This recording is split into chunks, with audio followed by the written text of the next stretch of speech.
Well, the Cardinals, meanwhile, head into a bye. I don't know if it's good timing on the bye week. The Bears were once rolling into a bye week earlier this season, and they've can't score any points since. Hopefully, that's not the case. I think the Cardinals are in a much different situation. But man, these have been some impressive wins. I mean, you play who you play, and you play them when you play them, but the score is what it is. And the last couple weeks at home, taking advantage of two reeling teams, but it's been impressive to watch, Bo. Yeah, it really has. I mean, as far as the wins that they've had in back-to-back weeks against two kind of slumping franchises in the Bears and the Jets, respectively, like very impressive. And you understand, like you know the context here as far as the struggles that the Bears have had offensively, and then the Jets have just been a dumpster fire, from start to finish so far this season.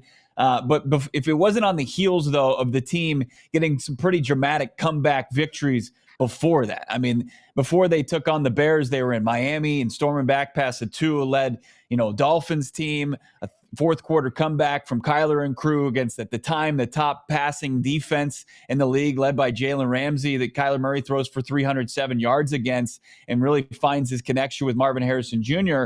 And then, the previous week, you got a win over, a pretty solid Chargers team. I think that they made a pretty good statement this week, pushing their record to 6-3. The Cardinals win a Monday Night Football game in the fourth quarter in walk-off fashion. And they had a good road win before that against the San Francisco 49ers, where they came back and hit a field goal in the final seconds of that game. So if they didn't have that, if they didn't have those on the resume, then you'd look at these previous two games and say, okay, the jury's still out. But I think that this is a really rock solid team. And talking to Jamie and the work that JG did there on the defensive side for the Eagles before coming over here, he's changed the culture completely. And I think that there would be some concern for some teams going in the bye week, but this team, talking to Kyler Murray after the game yesterday, they're going to remain focused. Like their mind's on football, even though they've got the week off, in week 11, the NFL season.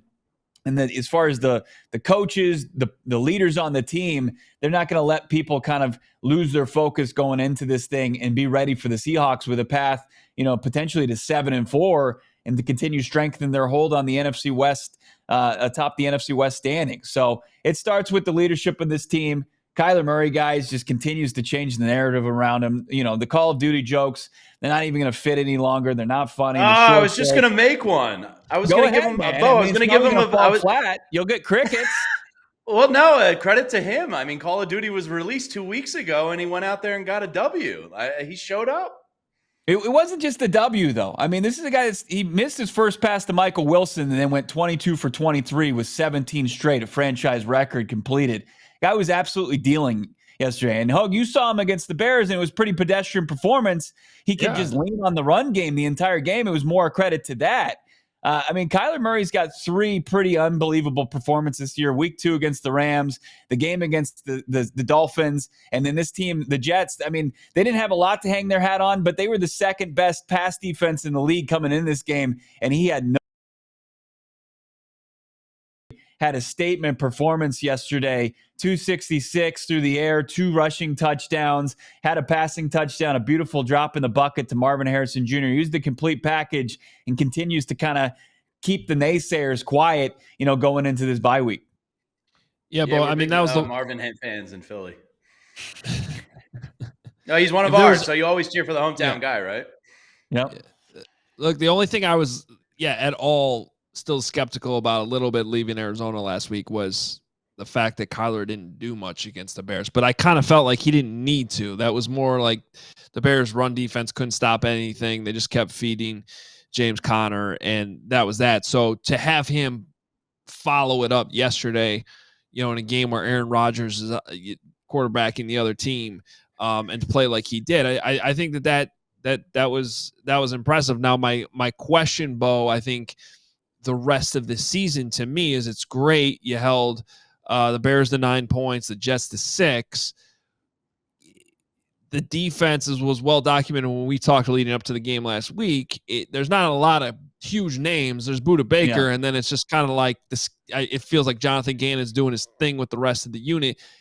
Can they keep not maybe that level of defensive play up, but enough when they start playing some tougher teams here to continue to win football games. Yeah, I think it's fair to be skeptical. I mean, but the performance can continue to like change that narrative. I mean, there isn't a ton of talent on this defense. I don't think that's a secret. It was a big question mark going into the season, but now they've got 3 consecutive home games where they've kept the opponents out of the end zone. No touchdowns at State Farm Stadium.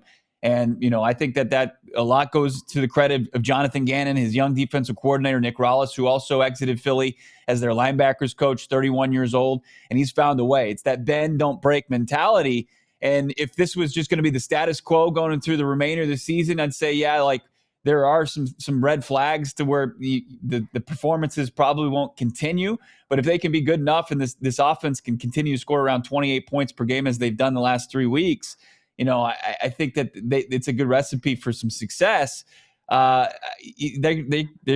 Jonathan Gannon said yesterday in the post-game presser he's confident that 27th overall pick Darius Robinson's going to play this season. And that would be a big piece to add to the defensive front 7. And then they added Baron Browning at the trade deadline. Not a guy that's super productive when you look at him like from a box score scouting perspective, but a guy that can, impact as far as pressures against opposing quarterbacks. I think they've got a couple pieces there in a defensive secondary that's young and up and coming. I think Garrett Williams is one of the best slot receivers already in the NFL, or slot corners in the NFL. And then Max Melton is a guy that they drafted in the second round of Rutgers that I think is already, shown that he can play in this league. They've got some impressive young pieces to mix with the older pieces. As you mentioned, Budda Baker already over the 100 tackle mark. Like this defense, I think, has enough to hang around. Like they're not going to pitch shutouts like they have as far as keeping teams out of the end zone like they have recently. But I think that they've got the ability now to get off the field where earlier this season you couldn't say that. We all silly like the mayor.